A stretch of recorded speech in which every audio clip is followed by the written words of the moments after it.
What if the second week of this war is where the real story begins? What if the missiles are only the surface, and the deeper battle is over truth, money, power, and how much instability the American public is willing to absorb before the political center breaks? And what if the most dangerous moment is not the first strike, but the moment the first confidence story starts to crack? Before we begin, subscribe to the channel and support our work. That support helps us keep producing sharp, deeply reported analysis on the stories that will shape America's political future and economic stability. Hello and welcome. I'm Alex. For years, I've studied the intersection of economics and politics, and today, we break down what's shaping our world. The first week of war is usually the week of speed. Speed in missiles, speed in headlines, speed in presidential language. The second week is different. The second week is when power stops performing and starts being measured.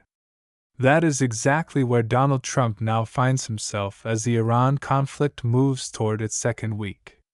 And this is why he is under real pressure now, not just from opponents, not just from the media, but from the structure of the crisis itself. In the opening phase, the White House had the natural advantage every administration wants at the start of military action: narrative control. Trump moved fast to define the conflict as necessary, overdue, and morally justified. He said the strikes had to happen. He framed them as an act of strength against an Iranian threat that he claimed could not be allowed to mature. That is not just foreign policy messaging. That is presidential power strategy. Move first. Name the threat. Claim the necessity. Then force everyone else to argue inside your frame. For a few days that works. It often does. Because in moments of fear, the American system rewards certainty before it rewards nuance. A president who sounds bold can dominate the information field before anyone has time to test the facts. But here is the problem: wars do not stay inside their launch message. They spill out of it. They generate consequences. They produce grief, contradiction, market anxiety, allied hesitation, and civilian casualties. And once that happens, the story is no longer controlled by the president alone. That is why this second week matters so much. The conflict is no longer being judged only by force. It is being judged by durability. Can the White House sustain its claims under scrutiny? Can Trump prove this is a limited operation and not the front end of a wider regional crisis? Can he hold together military momentum, public confidence, allied coordination, and economic stability at the same time? That is a far harder test than launching strikes. And now the costs are no longer abstract. 6 American service members are dead in Kuwait. Civilian casualty reports inside Iran are growing more disturbing. The regional danger is widening. The administration is still speaking in the language of control, but the system is beginning to speak back.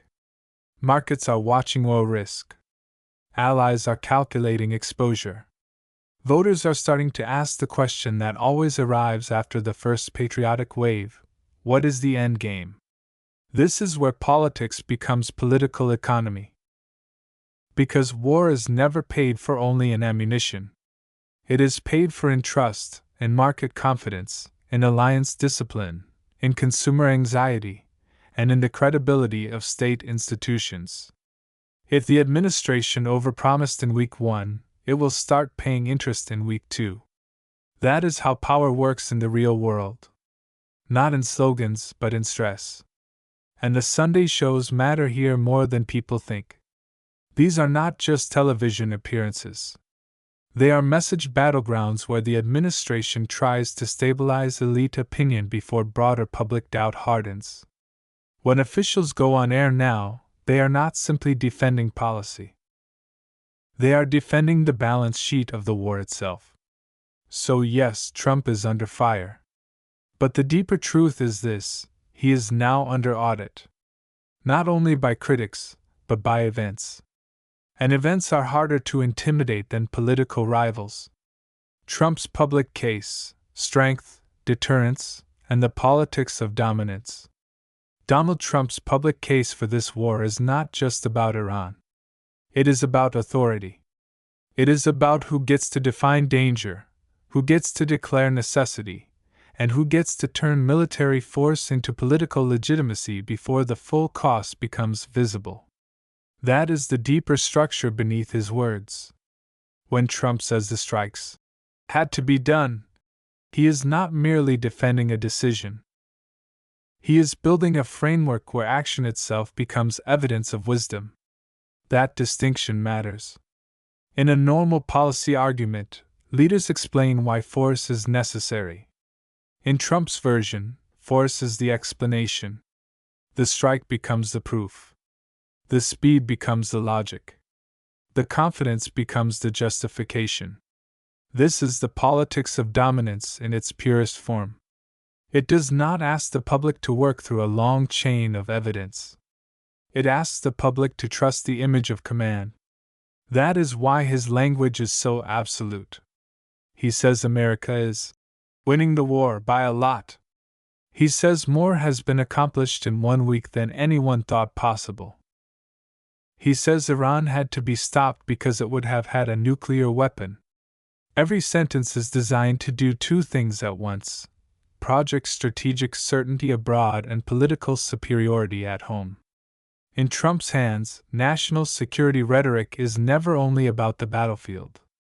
It is also about status, hierarchy, and control inside the American political system. This is where deterrence comes in. Trump wants every audience to hear the same message in different ways. Iran is supposed to hear that escalation will bring overwhelming punishment.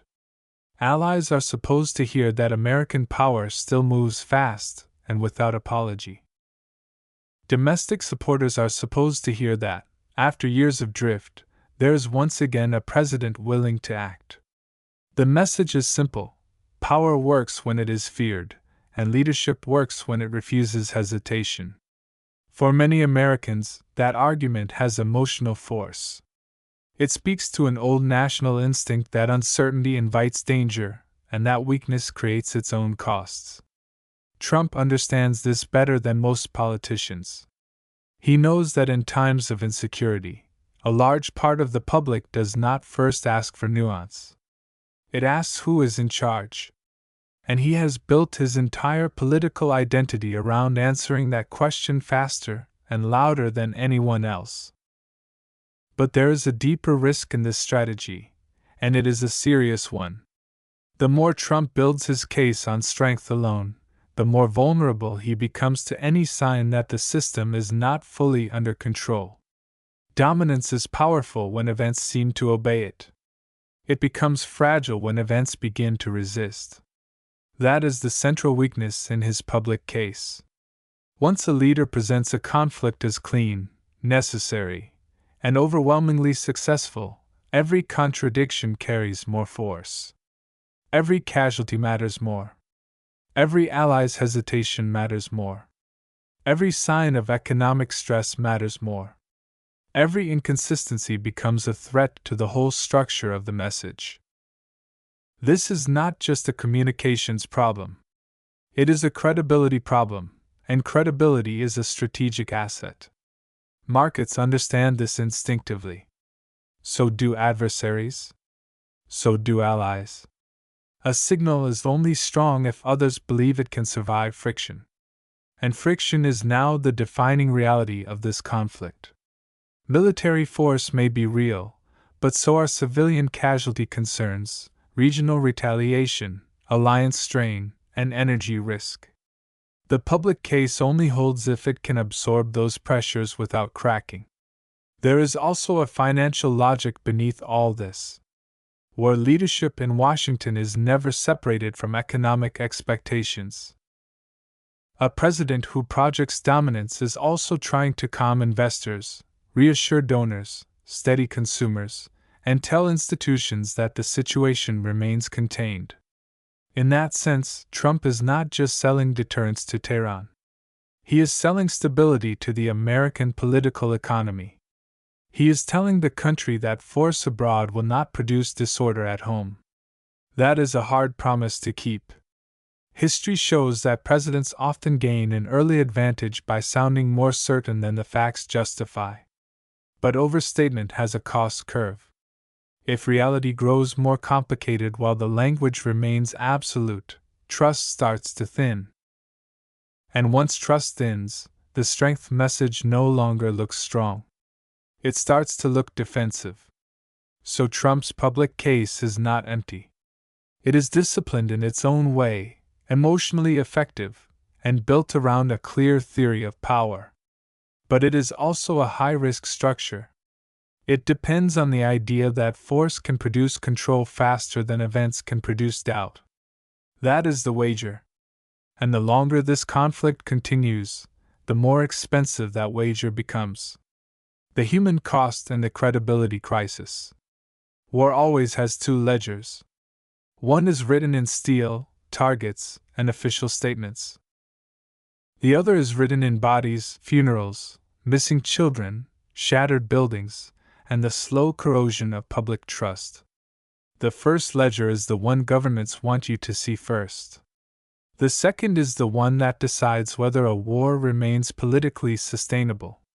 That is where this conflict is now becoming dangerous for the Trump administration.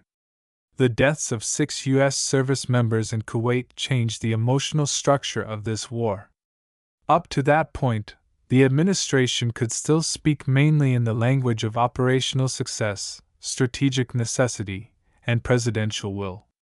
But once American troops come home in flag-draped transfer cases, abstraction ends.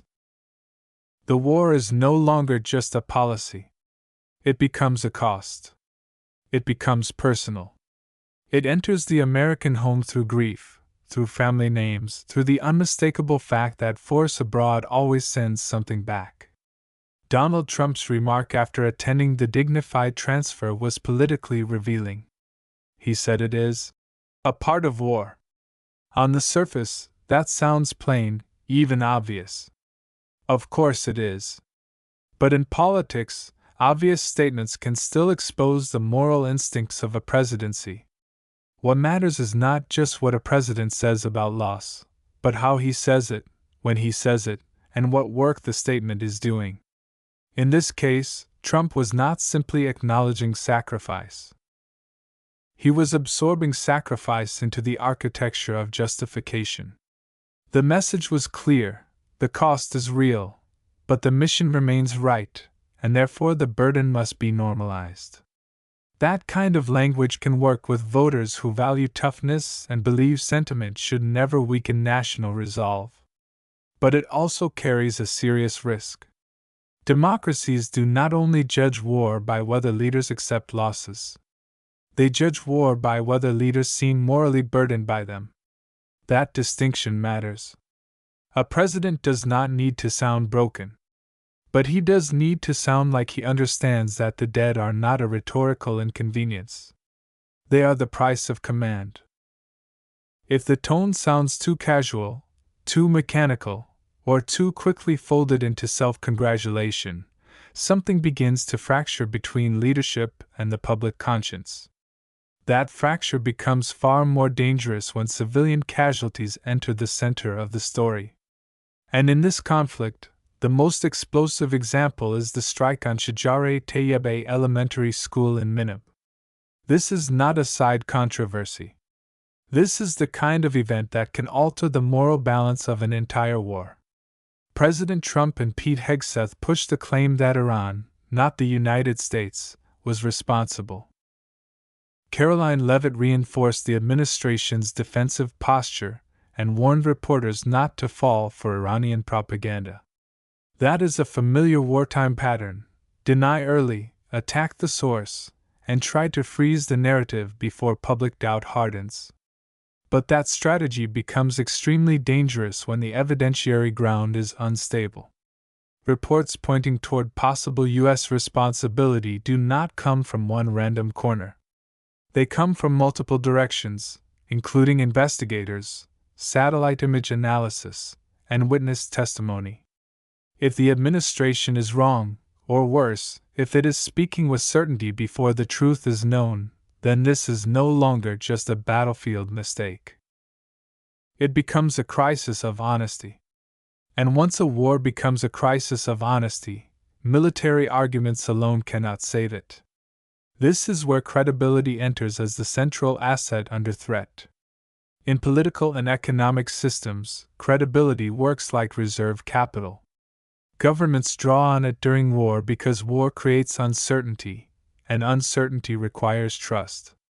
Citizens accept incomplete information for a period of time if they believe leaders are acting in good faith. Markets do the same. Allies do the same. Institutions do the same. But when leaders appear to spend credibility too aggressively, making absolute claims too early, denying uncomfortable facts too quickly, dismissing evidence before it matures, they begin to devalue their own strategic currency. And once that devaluation starts, the damage spreads.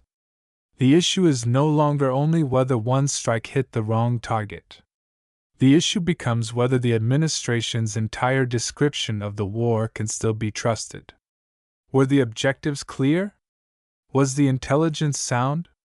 Are civilian protections real, or just part of the sales pitch? Is this a disciplined campaign, or a fast-moving operation in which message control is outrunning factual control? There is also a larger systemic truth here that many governments never fully absorb. Modern wars are not won only by destroying enemy capacity. They are also judged by information resilience. One image of dead children can break through layers of official language, military claims, and ideological loyalty. Not because the public is weak, but because moral shock reorganizes political attention. When children die, the argument changes. Tactical success stops being enough. People start asking harder questions about competence, accountability, and whether power is being exercised with any real ethical restraint. That is why this moment matters so much. The human cost is not simply a sad chapter inside an otherwise coherent strategy. It may become the point where the strategy itself begins to lose legitimacy. 6 American service members are dead. Civilians, including children, are at the center of a growing controversy. The administration is trying to hold the line with certainty, but certainty without trust becomes brittle very fast. A government can survive bad news in war. What it struggles to survive is the feeling that it is managing pain with scripted confidence instead of hard truth. And when that feeling takes hold, the credibility crisis no longer follows the human cost. It amplifies it. Britain, Starmer, and the fracturing of the special relationship. What is breaking between Washington and London is not just a disagreement over tactics. It is a disagreement over the meaning of alliance itself. Donald Trump and Keir Starmer are not simply arguing about aircraft carriers, British bases, or the pace of military support in the Iran conflict. They are exposing a much deeper fracture in the political logic that has governed the so-called special relationship for generations. And that fracture matters far beyond this crisis, because when the United States and the United Kingdom stop seeing alliance in the same way, the damage does not stay in one war zone. It moves through diplomacy, intelligence, military planning, market confidence, and the wider architecture of Western power. Trump's public attack on Britain was sharp, deliberate, and revealing. When he said the United States did not need British aircraft carriers and added, "We will remember," he was doing more than insulting Keir Starmer. He was redefining the terms of loyalty. In Trump's world, an ally is not judged primarily by shared history, treaty obligations, institutional trust, or strategic interoperability. An ally is judged by speed, obedience, and visible political alignment in the moment of decision. If support is delayed, it is treated almost like betrayal. If caution appears, it is read as weakness. If legal hesitation gets in the way of military urgency, then that caution is not seen as a democratic process. It is seen as failure. That is the heart of the conflict between these two men. Keir Starmer is leading a parliamentary democracy with legal constraints, domestic opposition, and an electorate that does not want Britain dragged deeper into another Middle East war without a clear case. Trump, by contrast, is applying the logic of transactional power. He is measuring Britain not by the weight of its system, but by the speed of its compliance. That is why his words carry such a sharp edge. They are not only directed at London. They are aimed at every ally watching. The message is unmistakable. If you hesitate when Washington moves, your value drops immediately. But here is the strategic irony, and it is an important one. Even while Trump dismisses British help in public, the United States is still benefiting from British infrastructure in private and in practice. British bases matter. RAF Fairford matters. Diego Garcia matters. Airspace access matters. Logistics matter. Intelligence coordination matters. The quiet machinery of alliance support often matters more than the dramatic symbolism of a carrier group sailing into view. This is what makes Trump's rhetoric so politically potent and strategically misleading at the same time. He wants the image of total American self-sufficiency, but the operational reality still runs through an alliance framework that the United States did not build overnight and cannot casually replace. That contradiction tells us something serious about the structure of American power in this moment. Washington may still be the dominant military actor, but dominance is not the same thing as independence. Great powers often tell themselves that allies are optional right up until the moment they discover that bases, permissions, logistics chains, diplomatic cover, and intelligence sharing are not optional at all. They are the support beams of projection. A nation can boast about not needing help, but if its aircraft are flying from Allied territory and its force posture depends on Allied cooperation, then the alliance is still doing real work, whether the president chooses to honor that fact or not. Keir Starmer's position is more complicated than either his critics or his defenders like to admit. He initially resisted allowing British bases to be used for the U.S. operation. That hesitation was presented by Trump's circle as weakness, indecision, and a failure of solidarity. But from Starmer's side, the hesitation reflects a classic dilemma of post-Iraq British politics. How do you remain a serious American ally without becoming politically captive to Washington's wars? This is not just a legal question. It is a question of state memory. Britain has paid a long price for joining US-led interventions too quickly, too fully, and sometimes too uncritically. Starmer knows that. His party knows that. British voters know that. So what we are seeing is not simple indecision. It is strategic hedging under pressure. Starmer appears to be trying to hold three lines at once. First, he wants to preserve legal cover by defining British participation in narrow, defensive terms. Second, he wants to avoid a full domestic political backlash by keeping visible distance from the most aggressive edge of the campaign.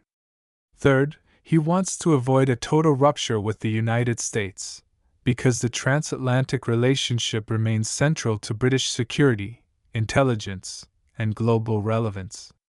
That is not an easy balancing act. It is the kind of balancing act middle powers are forced into when a dominant ally wants immediate submission and domestic politics at home demand caution. This is why the language coming out of London matters so much. British officials have been careful to describe the use of bases and military readiness in legally constrained language. That is not just semantics. It is an effort to control the political meaning of British involvement.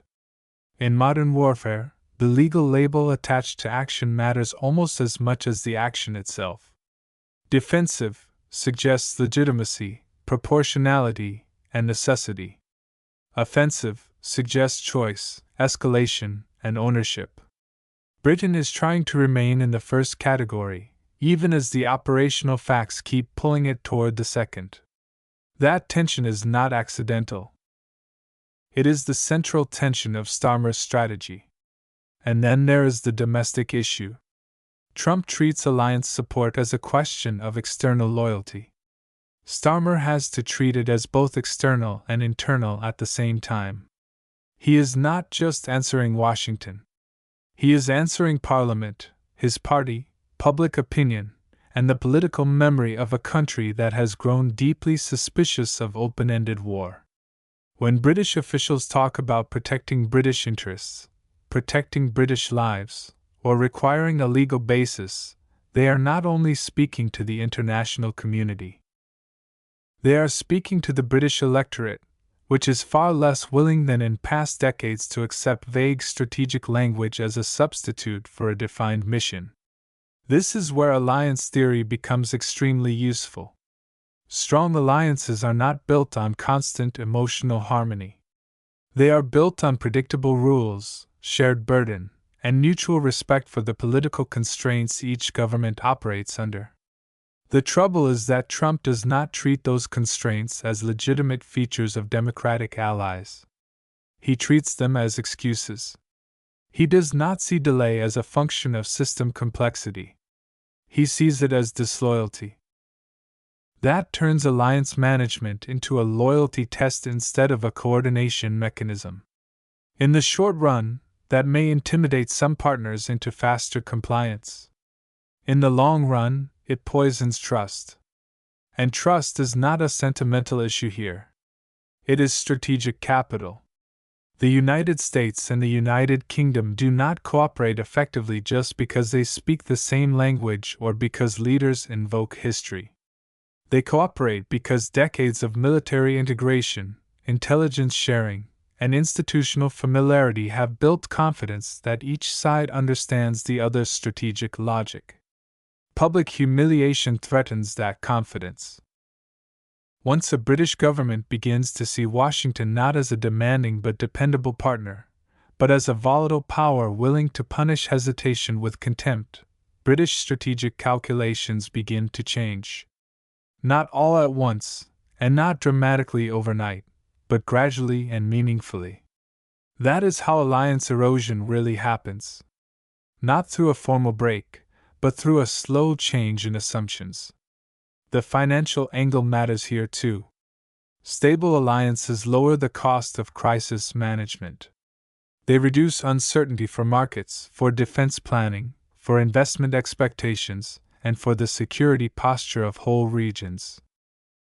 When the relationship between major allies starts looking erratic, the risk premium rises. Investors may not follow every political insult in detail, but systems notice instability. Defense establishments notice. Adversaries notice. Energy markets notice. The idea that allied friction is merely symbolic is a dangerous illusion. Symbolism shapes expectations, and expectations shape behavior. There is also a larger historical pattern at work. Great powers often damage alliances not when they are weak, but when they feel strong enough to dismiss the sensitivities of their partners. That is one of the oldest strategic mistakes in modern history. Dominant states begin to confuse dependence with control. They assume the alliance will hold because the weaker party has nowhere else to go. Sometimes that is true in the short term. But over time, repeated humiliation creates political incentives for distance, hedging, or selective non-cooperation. The structure remains, but the spirit weakens. And once the spirit weakens, crisis response becomes slower, noisier, and more expensive. That is why this clash over Britain is not a sideshow. It is a warning sign. Trump is trying to prove that America can move faster and hit harder when it stops waiting for cautious allies. But what he may actually be proving is something more dangerous. That even a superpower can start eating away at its own strategic foundations when it mistakes alliance discipline for personal loyalty.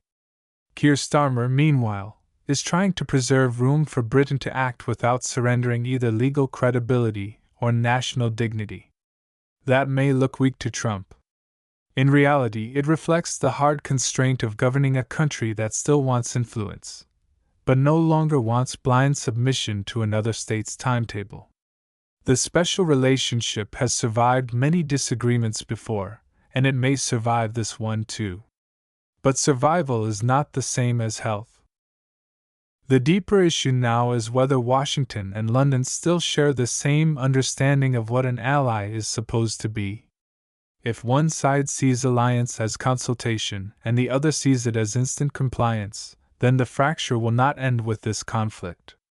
It will reappear in the next one, and the one after that, each time with higher strategic costs. That is the real significance of this moment. Trump's attack on Britain is not just about Iran. It is about the future operating model of American power. And if that model continues to punish hesitation more than it values durable cooperation, the United States may discover too late that alliances weakened by public contempt do not fail dramatically at first. They fail slowly, quietly, and at the exact moment they are needed most. The economic front, oil, markets, evacuation, and system stress. The economic front is where wars stop looking distant and start feeling personal. Missiles may fly over the Gulf, but the shock does not stay there. It travels through oil markets, shipping costs, insurance premiums, airline routes, consumer expectations, and the daily math of American households. That is the part many governments try to minimize in the early stage of conflict. They speak in the language of military precision while hoping the public does not yet notice the deeper truth. In a modern system, geopolitical violence is never just a security event. It is an economic event from the first day. That is why this part of the Iran conflict matters so much. The battlefield is not only in the air or on military maps. It is also in the pricing system. It is in how traders read risk, how businesses recalculate costs, how consumers absorb uncertainty, and how quickly political confidence can weaken when people begin to feel that a foreign war is pushing its way into domestic life. That is the real front now. Not just whether the United States can strike hard, but whether the system can absorb the consequences without tipping into wider stress. Oil sits at the center of that structure. It always does in this region. The Strait of Hormuz is not just a narrow piece of water on a map. It is one of the most sensitive pressure points in the global economy. Even when supply is not fully disrupted, the possibility of disruption changes behavior immediately.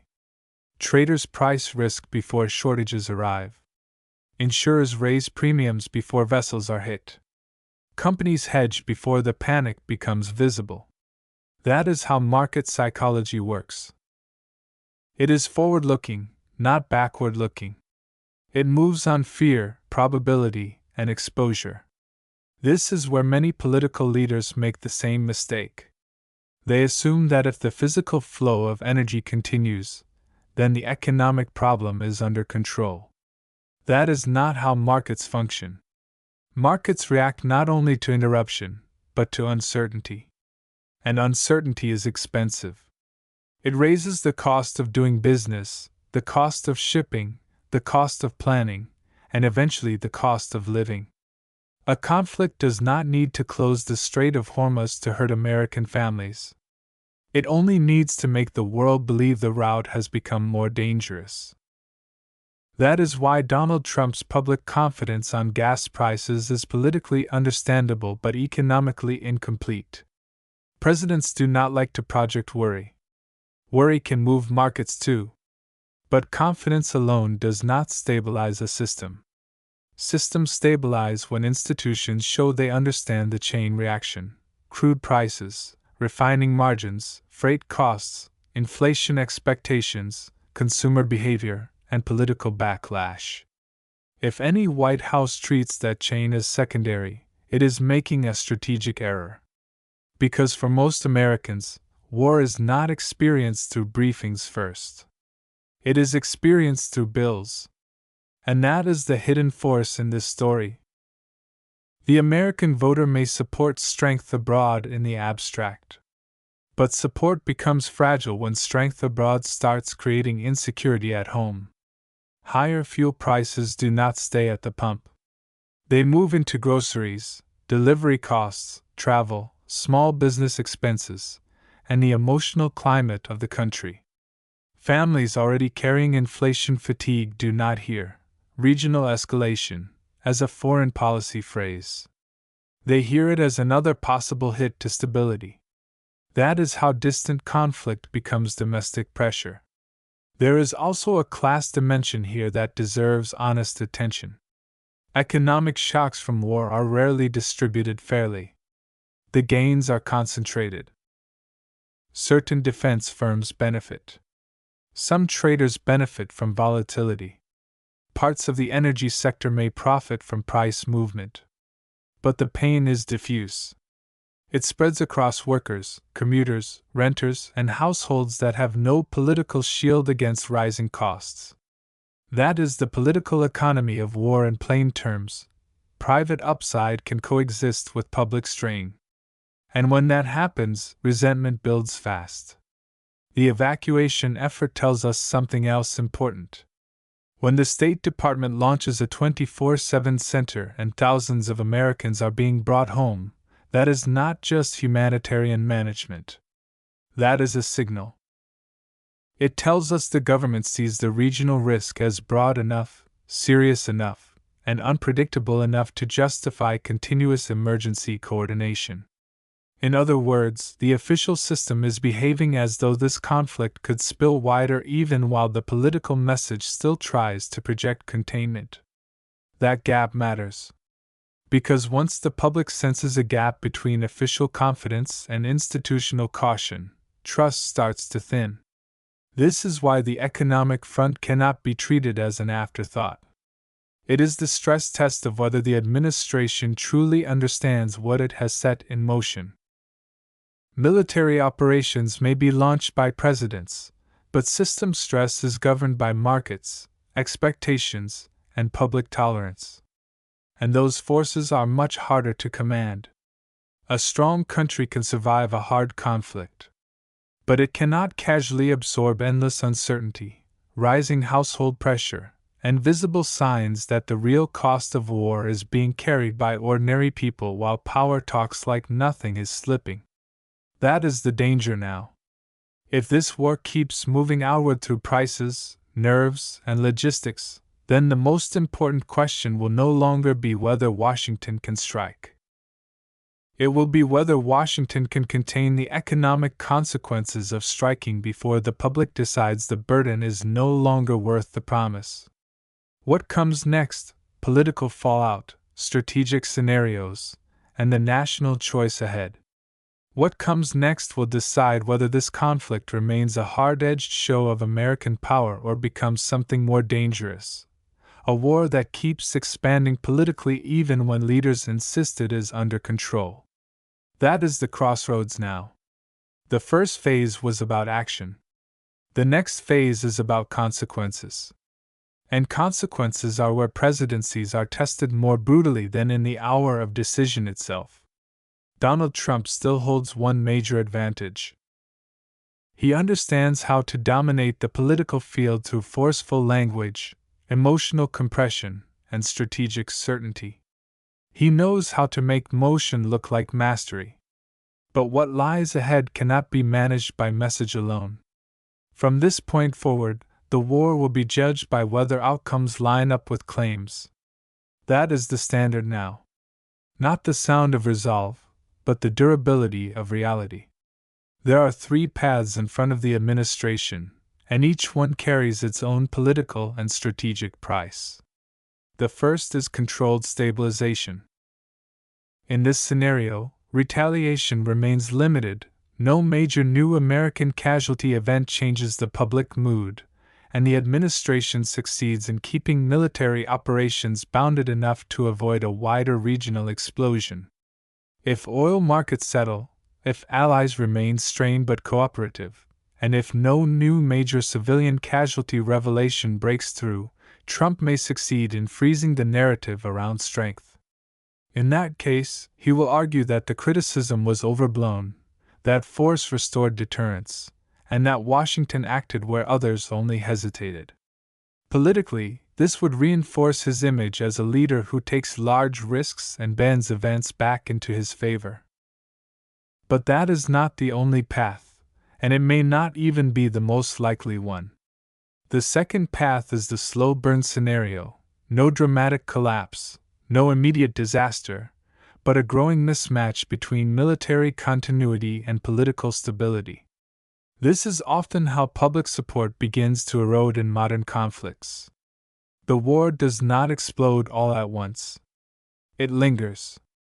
It produces recurring headlines, unresolved questions, periodic casualties, uneasy allies, and a steady drip of doubt.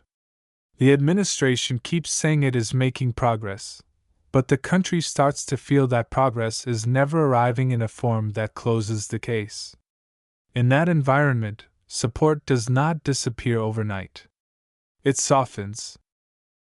Then it fragments. Then it becomes conditional. That is where the structure of democratic fatigue becomes important. Americans can tolerate hardship when they believe there is a clear objective and an honest chain of command between sacrifice and purpose. What they struggle to tolerate is drift. Drift is politically corrosive because it creates the feeling that the country is absorbing cost without receiving closure.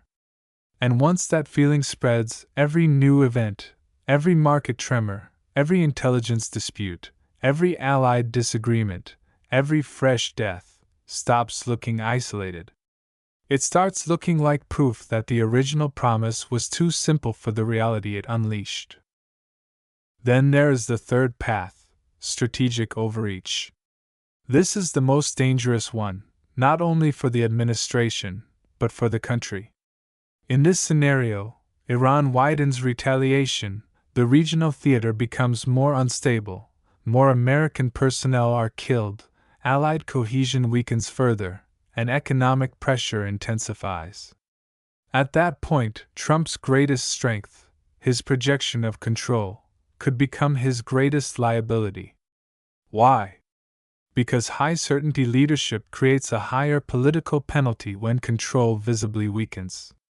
The stronger the promise, the harsher the backlash when the system refuses to obey it. This is one of the oldest lessons in statecraft. Tactical success is not the same as strategic closure. Governments often confuse the ability to strike with the ability to settle. They mistake the opening move for the shape of the ending. But wars rarely respect that assumption. They move through institutions, markets, media systems, alliance networks, and public psychology. They create path dependency. Once a state has escalated, repositioning becomes harder. Once a public has been told victory is near, acknowledging complexity becomes politically expensive. Once allies have been pressured and markets have been shaken, the system does not easily return to calm. That is why this moment is larger than one news cycle or one military campaign. It is a national choice about what kind of leadership Americans are willing to reward. Not just leadership that acts, but leadership that can define limits. Not just leadership that sounds strong, but leadership that tells the truth when the picture grows more complicated. Not just leadership that punishes enemies, but leadership that understands the full cost curve of power in a connected world. Congress will feel the pressure. The media will intensify scrutiny. Surrogates will keep filling the Sunday shows, trying to shape the interpretation before the facts harden. But in the end, the central audience is still the American people. And the questions that matter are not difficult to understand. Is there a clear mission? Is there a real exit logic? Is the administration leveling with the public? Are allies being managed with discipline?